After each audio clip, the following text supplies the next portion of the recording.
Shalom Bapak Ibu, puji Tuhan kembali lagi kita akan merenungkan firman Tuhan. Mari kita berdoa. Bapak di sorga, terima kasih kembali lagi kami ada di hari ini, hari baru, hari berkat-Mu.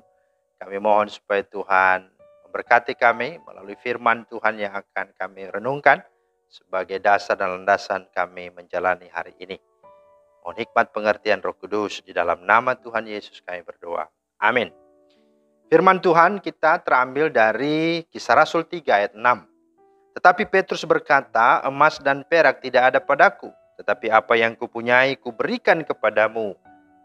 Demi nama Yesus Kristus orang Nazaret itu, berjalanlah. Saudara, itulah firman Tuhan yang menjadi dasar renungan kita pada hari ini. Tema kita adalah kuasa melayani versusnya dengan uang. Nah, uang, saudara, itu berkuasa. Begitulah pernyataan sebagian besar orang. Pemahaman ini terdapat dalam sebagian besar kebudayaan atau setiap suku bangsa pasti. Mereka berkata memang uang bukan segala-galanya, tetapi segala-galanya membutuhkan uang. Bahkan mereka katakan memang uang tidak bisa membeli banyak hal, tapi banyak hal bisa selesai dengan uang. Dan seterusnya. Karena itu dengan mendewakan uang dan mencintai uang ini, orang berjuang mendapatkan kekayaan.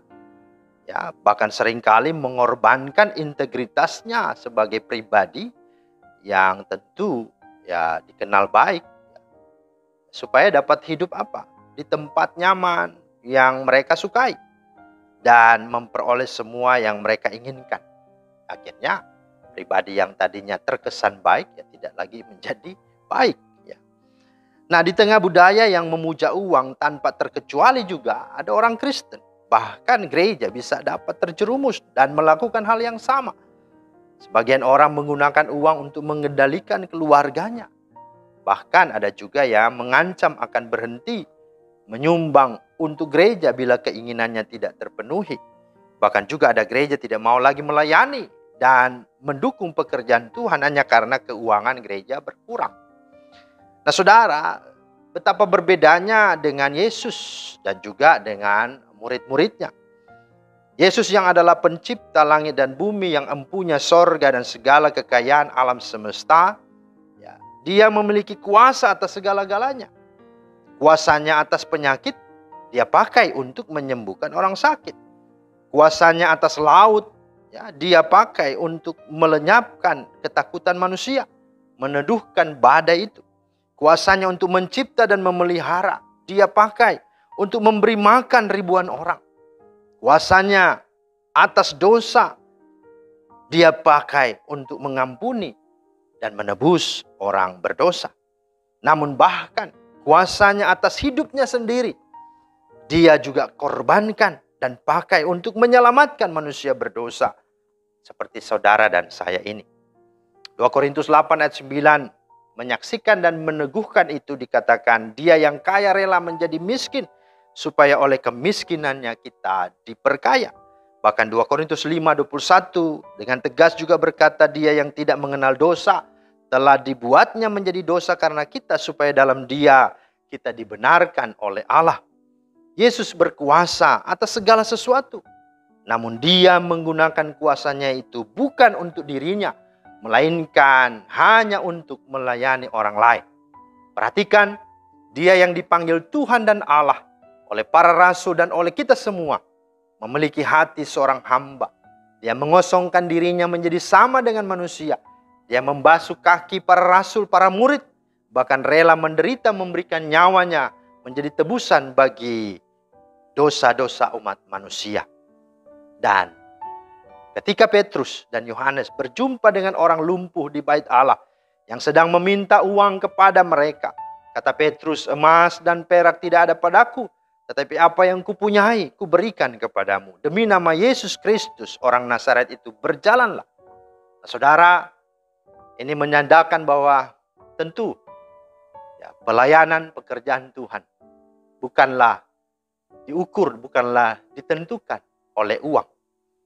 Bukan uang yang menggerakkan pelayanan.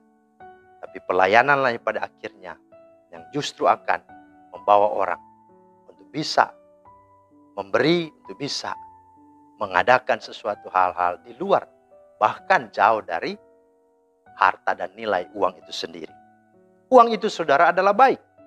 Tetapi yang pertama, janganlah gunakan uang atau hal lain untuk tujuan yang egois, tetapi untuk melayani Tuhan dan sesama. Yang kedua, uang itu juga baik. Tapi jangan hanya karena gara-gara uang kita tidak mau melayani dan tidak mau berbuat sesuatu untuk pekerjaan Tuhan. Ingat kata Petrus, emas dan perak tidak ada padaku, tapi apa yang kupunyai, kuberikan kepadamu. Apa yang Petrus dan yang kita punyai, itulah iman dan itulah kuasa.